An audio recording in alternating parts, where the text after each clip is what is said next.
we're now going to look at some of the works that were part of the walking tour element of the street art exhibition. And the walking tour was a very important part of the show because it kind of showed works in a much more natural environment than the large-scale commissions on the front of the building. And basically what the walking tour was a group of artists from Madrid were invited to make works in the kind of local area surrounding the Tate. So what was really great about the exhibition is that the audience could basically pick up a map from the gallery and locate the works on the walking tour and basically go and try and find them. And just at the back of Tate Modern is a really, I think, interesting area of London, and it's just a very beautiful place to kind of wander around. So the idea of the walking tour was you'd start at Tate Modern, do this little circuit which took about half an hour, and end at Tate, and then back at Tate Modern. And it wasn't really actually that important if you actually found all the works or not. Some of the works were quite difficult to find, but it was more about the idea of you actually going out there, looking at your environment in a new way, and and looking for street art, and if that encouraged people to do that after they left the exhibition.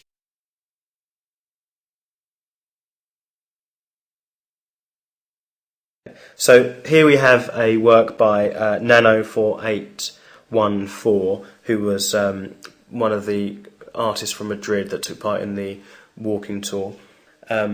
I think all of the works in the walking tour were very interesting in relation to the street art which happened in London. And what I think was interesting about the works that the people from Madrid did is that they looked so different from the kind of typical street art you'd see in London. And Nano's work, maybe more so than any. I mean, most people walking past this work probably wouldn't even think it was a piece of street art. It's basically, the work is a kind of reclaimed light box which Nano kind of finds, alters, and then inserts in various locations around the city. And they also include his kind of strangely poetic messages. This one says "skinny future."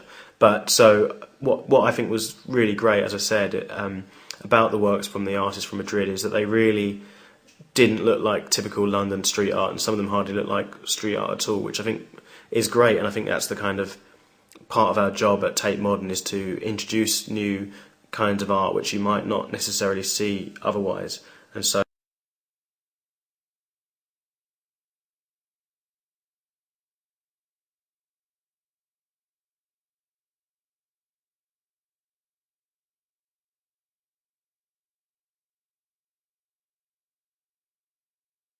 this is a work by Nuria, one of the artists from Madrid who took part in the walking tour. She works collaboratively with El Tono. Nuria's part of the project is to make this symbol, which she basically looks at almost a little bit like a tag or an image that she often reproduces.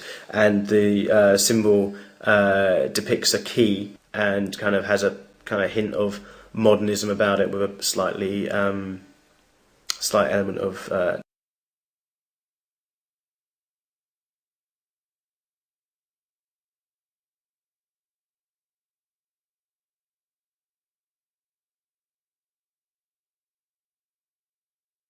So this is an image of El Tono's work, again an artist based in Madrid, and often he works in collaboration with Nuria. El Tono's part of the project is that he makes his symbol which depicts a tuning fork.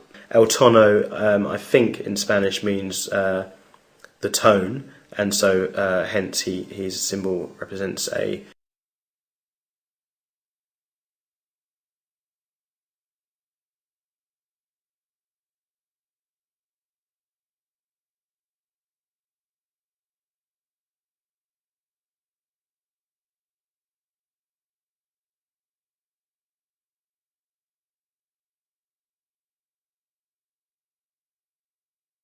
So this is a work by Free TT Man, which was made as part of the walking tour. I think this is a really great work for a number of reasons, but primarily I think it's interesting because it's a big mixture between sculpture and painting, and I think in the street art world you don't see so much sculpture. In terms of materials and production, this work was a big mixture of paint and paper collage and these kind of plastic sculptural details.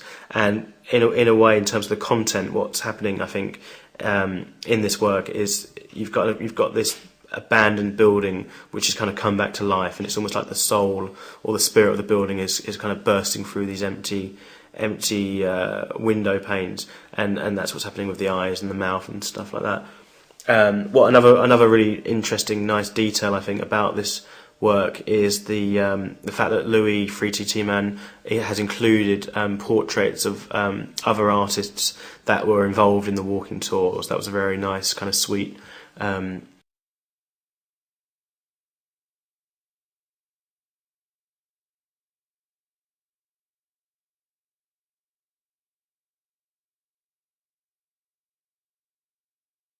So this is a work by Spock, who's an artist from Madrid again. The work is actually a portrait of the artist El Tono, who's also in the walking tour, and El Tono makes the symbols of the tuning fork. So what this image actually is a kind of double portrait. You know, in the foreground you have the image of a tuning fork, and then the yellow jumper is a jumper that actually that's actually owned by Tono. So it's a kind of portrait of the artist, but without the artist being there. What's probably important to mention about Spock, the artist that's made this work, is that he, of all the artists in the walking tour, he comes from the most traditional kind of graffiti writing background, and he has very highly tuned kind of photorealist painting skills with spray paint. This whole work is made with spray paint directly onto the wall, and it's I think you definitely can consider it photorealist in style. So technically, it's